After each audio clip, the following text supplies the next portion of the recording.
Hello everyone. जैसे कि मैंने आपको अपने पहले वीडियोस में बताया है कि हम लोग करंट अफेयर्स की रिवीजन क्लासेस चला रहे हैं।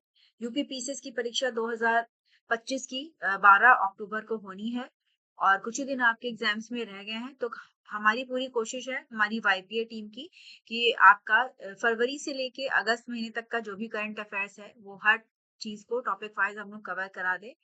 और पिछली बार चूंकि दिसंबर में एग्जाम हुआ था, तो जो बीता हुआ 6-7 महीना है वो आपके लिए काफी इम्पोर्टेंट हो जाता है। और इसी क्रम में हमने काफी सारे आपके जो फरवरी मंथ की चीजें थी उसको कंप्लीट करवा दिया है।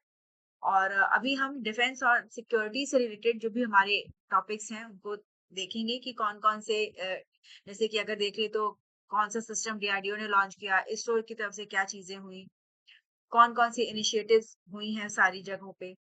तो चलिए इसके को लेके हम आगे बढ़ते हैं। और आप जाके वाईपीए के यूट्यूब चैनल पर हमारे जो लिंक्स हैं उसको ओपन करिए और आपको वहां पे गूगल मैगजीन का फॉर्म मिलेगा जिसमें कि आपको मंथली मैगजीन्स, साथ ही साथ हमारी फटाफट मैगजीन जो कि आपके क्विक रिवीजन के लिए बहुत ही इम्पोर्टेंट है, वो आपको वहां पे मिलेंगी, प्रोवाइड की जाएंगी।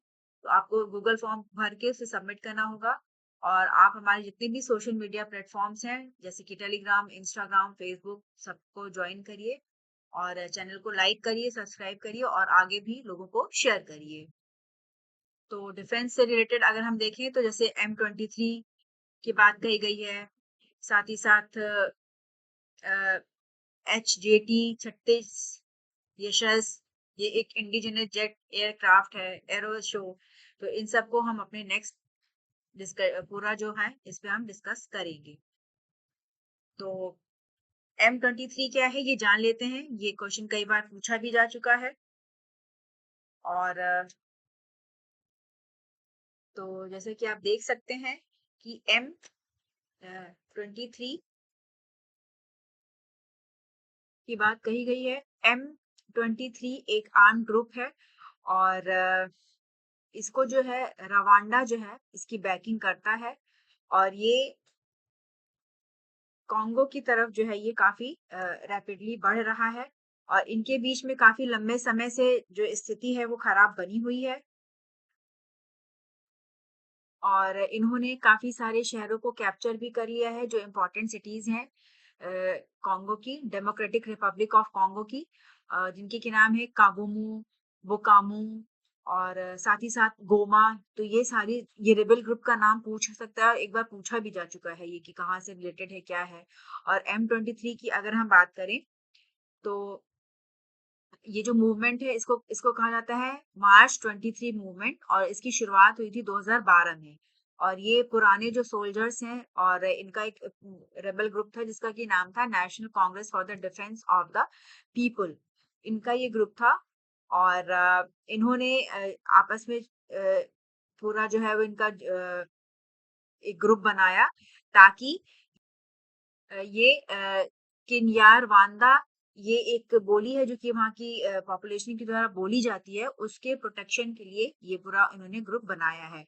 और इनका कहना है कि जो कॉन्गो की सरकार है वो फेल्ड रही है और उसने जो है वो प्रॉपर तरीके से इन लोगों के लिए काम नहीं किया है, तो इसी के लिए ये रेबल ग्रुप जो है बना है। तो बस इस ग्रुप का नाम आप याद रखिए क्योंकि आपके एग्जामिनेशन में ये आ सकता है। फिर अगर हम डीआरडीओ की बात करें तो डीआरडीओ ने एक टेस्ट कंडक्ट किया है, very short range air defence system, और ओडिशा कोस्ट से जो है वो इसको इसका ट्रायल किया गया है। और अगर हम very short range air defence की बात करें तो ये एक क्लास है एंटी एयरक्राफ्ट मिसाइल सिस्टम का।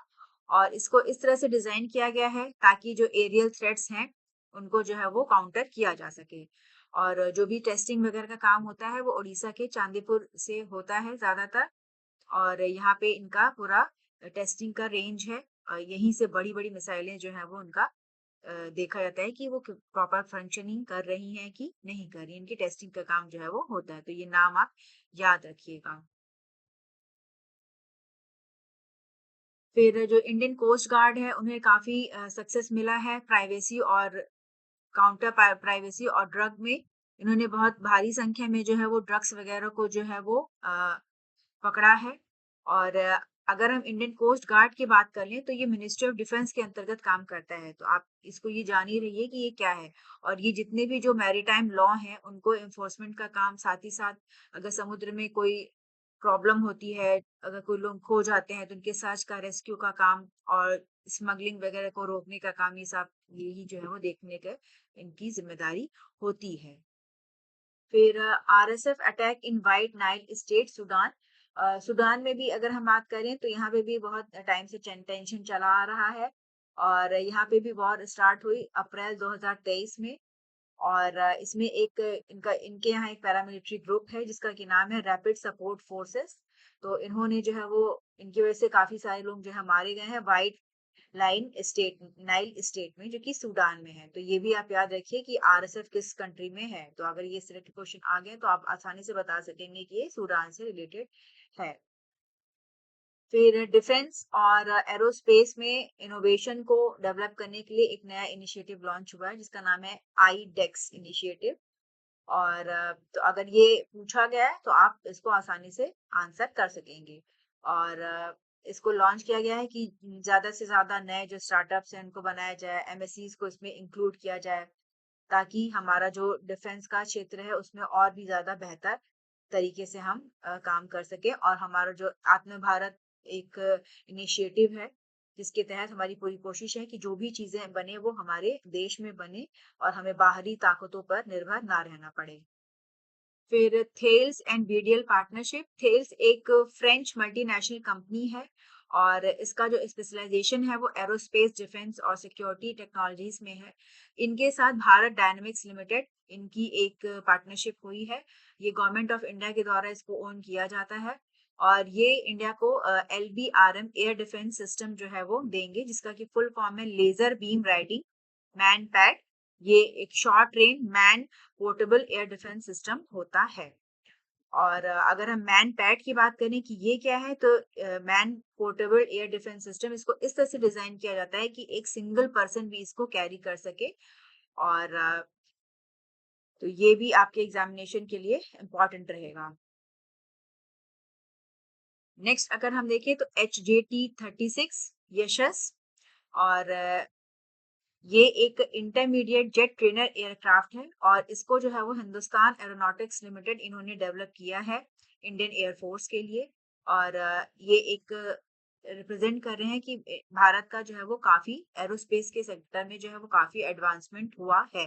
तो अगर आपसे ये आए तो ये क्या है, तो ये आप इसको आसानी से बता सकेंगे कि ये एक जेट ट्रेनर एयरक्राफ्ट है। और ये रिप्लेस करेगा काफी पुराना हार्ड हो चुका किरण MK2 ट्रेनर एयरक्राफ्ट को इंडियन एयरफोर्स के लिए। और ये एक मेकिंग इंडिया इनिशिएटिव की तरह ही ये भी काम करेगा। और एयर इंडिया शो हुआ, और ये बेंगलुरु में हुआ, और इसमें बताया गया है जो भी डिफेंस से रिलेटेड जो इनोवेशंस हुए हैं, क्या क्या एडवांसमेंट हुआ है। और अगर हम एयर इंडिया शो की बात कर लें तो पहला जो है वो 1996 में हुआ था।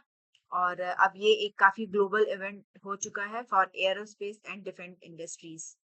तो ये भी आप याद रखिएगा कि एयर इंडिया का जो 2023 का जो एडिशन है वो कहाँ हुआ।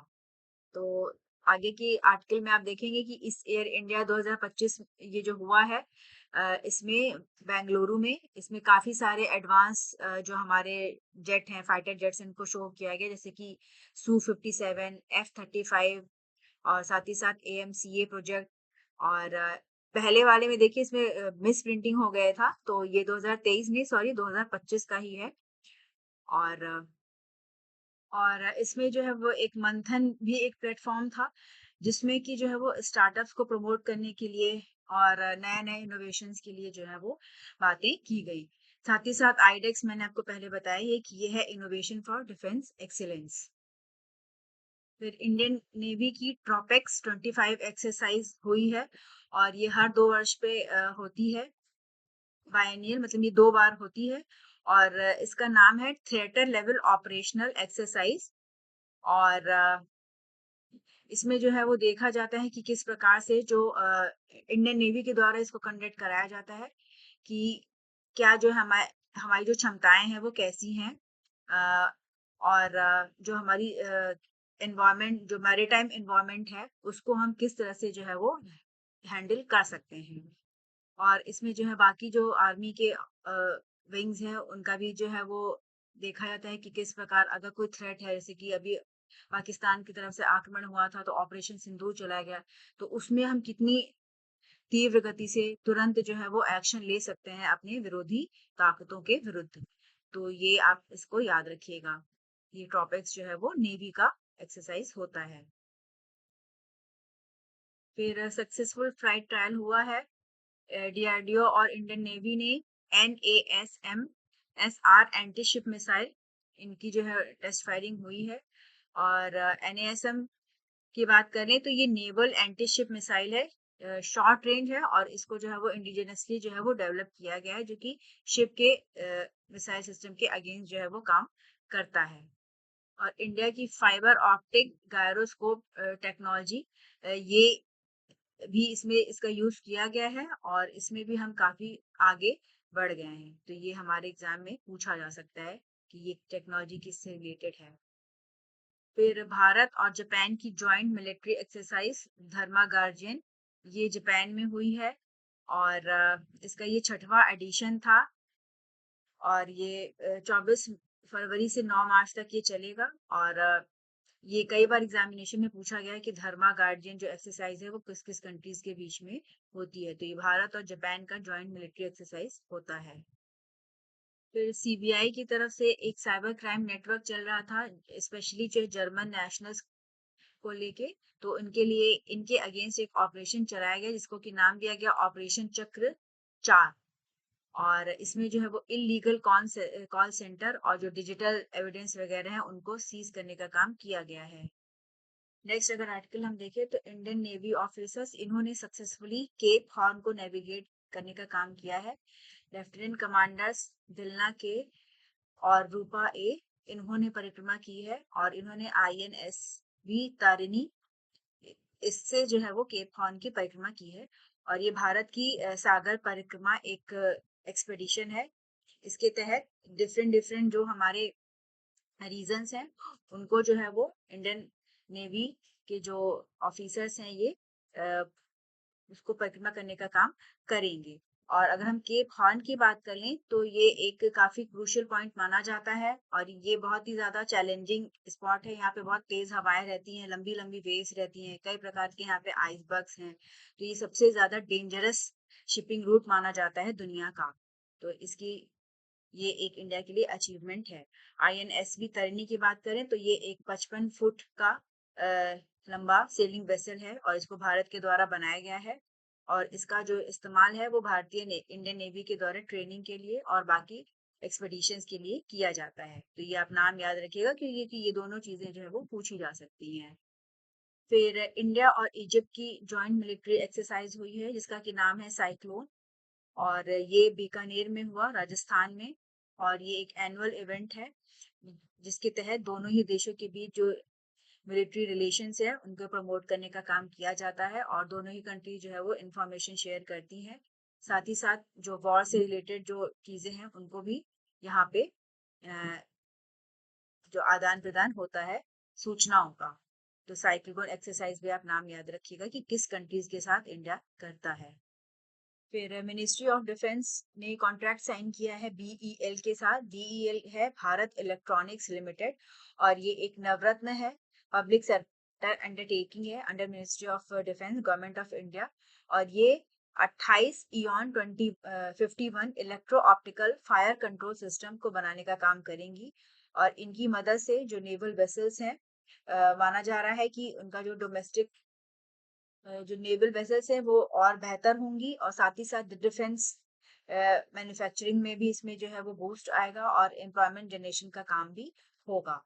तो ये इॉन 51 जो है वो आप याद रखिएगा, ये पूछा जा सकता है। इसका मतलब होता है electro optical fibre control system, और इसका इस्तेमाल होता है टारगेट को सर्च करने के लिए, डिटेक्ट करने के लिए, और इसमें जो है वो थर्मल लेजर इमेजर डिवाइस का जो है वो यूज किया जाता है।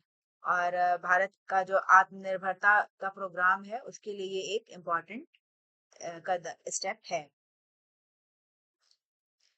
फिर रशिया ने अपना ओरेशनिक मिसाइल सिस्टम इसको डिप्लॉय किया है, और बेलारूस में, और इनके बीच जो है वो एग्रीमेंट हुआ था दोनों ही कंट्रीज के बीच में, जिसके तहत दोनों ही राष्ट्र एक दूसरे की जो डिफेंस स्पेस है उसको जो है वो सपोर्ट प्रोवाइड करने का काम करेंगे। तो ये जो मिसाइल सिस्टम है ये किस कंट्री का है, ये आपके एग्जामिनेशन में पूछा जा सकता है। फिर 13वां एडिशन हुआ है, जॉइंट मिलिट्री एक्सरसाइज है इकोवेरिन, और ये इंडियन आर्मी और मालदीव नेशनल डिफेंस फोर्सेस के बीच में होता है, और इसकी जो 13वां एडिशन है इस बार वो मालदीव में हुआ, और इसका मतलब होता है फ्रेंड। और ऑल्टरनेट ये होता है, पिछला जो एडिशन है वो भारत में हुआ था और उत्तराखंड में हुआ था। तो इस तरह से कई बार क्वेश्चंस आते हैं कि डिफेंस एक्सरसाइज के नाम दे देते हैं और उसके बाद जो कंट्रीज इन्वॉल्व होती हैं उनके नाम पूछते हैं, तो ये आप याद रखिएगा, और ये आपके एग्जामिनेशन में आ सकता है। और ये फरवरी मंथ का डिफेंस से रिलेटेड यही आर्टिकल्स थे। और आप हमारे वीडियोस को लाइक करिए, सब्सक्राइब करिए चैनल को, साथ ही साथ जो अदर हमारे सोशल मीडिया प्लेटफॉर्म्स है उनसे भी जुड़िए, और गूगल फॉर्म फिल करके आप हमारी जो मैगजीन्स हैं जैसे कि हमारी मंथली मैगजीन है और क्विक रिवीजन के लिए हमारी फटाफट मैगजीन है, इसको भी आप फॉर्म फिल करके प्राप्त कर सकते हैं।